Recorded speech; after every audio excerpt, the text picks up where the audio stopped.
જય ધન્વંતરી.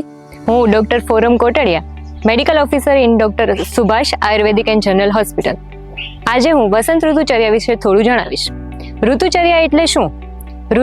ઋતુચર્યા બદલાતી ઋતુઓ મુજબ અનુસરવામાં આવતા આહાર અને વિહારનું વિજ્ઞાન એટલે ઋતુચર્યા. ઋતુઓની વાત કરીએ તો ઋતુચક્રમાં 6 ઋતુઓ સમાવિષ્ટ છે: શિશિર, વસંત, ગ્રીષ્મ, વર્ષા, શરદ, હેમંત. જેવી રીતે હેમંત અને શિશિર ઋતુ મળીને શિયાળાની ઋતુ કહેવાય છે, તેવી જ રીતે વસંત અને ગ્રીષ્મ ઋતુ મળીને ઉનાળાની ઋતુ કહેવાય છે. તેમજ વર્ષા અને શરદ ઋતુ મળીને ચોમાસાની ઋતુ કહેવાય છે. વાત કરીએ ઉનાળાની શરૂઆતની ઋતુ એટલે કે વસંત ઋતુ. કેસુડાના ફૂલ ખીલવાનું શરૂ થઈ જાય એટલે માનવું કે વસંત ઋતુનું આગમન થવાની શરૂઆત થઈ ચૂકી છે.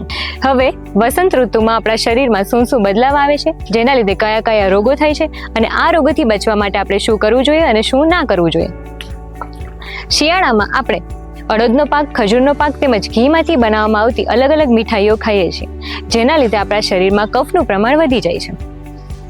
પરંતુ બહારના ઠંડા વાતાવરણના લીધે આ કફ શરીરમાં જામી જાય છે. વસંત ઋતુમાં આ કફને સૂર્યના કિરણોની પ્રબળ ગરમી મળતા જ એ કફ પીગળવાનું સ્ટાર્ટ થઈ જાય છે અને જે શરીરમાંથી બહાર નીકળવાનો પ્રયત્ન કરે છે, જેને આયુર્વેદિકમાં કફનું પ્રકોપન કહેવામાં આવે છે. આ કફના પ્રકોપનના લીધે શરીરમાં આ ઋતુમાં કફના રોગો જેવા કે શરદી, ખાંસી, એલર્જી, ન્યુમોનિયા અને ગળામાં કાકડા થવા વગેરે જેવા રોગો થવાની શક્યતાઓ વધી જાય છે. તેમજ મમ્સ, મિઝલ્સ, ચિકનપોક્સ, ચામડીના રોગો જેવા વાયરલ ઇન્ફેક્શન થવાના ચાન્સીસ પણ વધી જાય છે. હવે આ રોગોથી બચવા માટે આપણે શું કરવું જોઈએ? આખા દિવસ દરમિયાન હળવો ખોરાક અને સરળતાથી પચી જાય તેવો ખોરાક લેવો જોઈએ. જુવારની ધાણી, મમરા, દાળિયા વગેરેનું સેવન કરવું જોઈએ. જ્યાં સુધી થાક ના લાગે એટલે કે જ્યાં સુધી પરસેવો ના વળે ત્યાં સુધી વ્યાયામ કરવો જોઈએ, ઉપવાસ કરવો જોઈએ. તેમજ કફથી બચવા માટે હુંફાળા ગરમ પાણીની અંદર સૂંઠ મેળવીને પીવું જોઈએ. તેમજ આ ઋતુમાં કેસુડાના ફૂલને પાણીમાં પલાળીને આ જ પાણીથી અગર જો રોજે નહાવામાં આવે તો ચામડીના રોગોથી બચી શકાય છે. શું ના કરવું જોઈએ?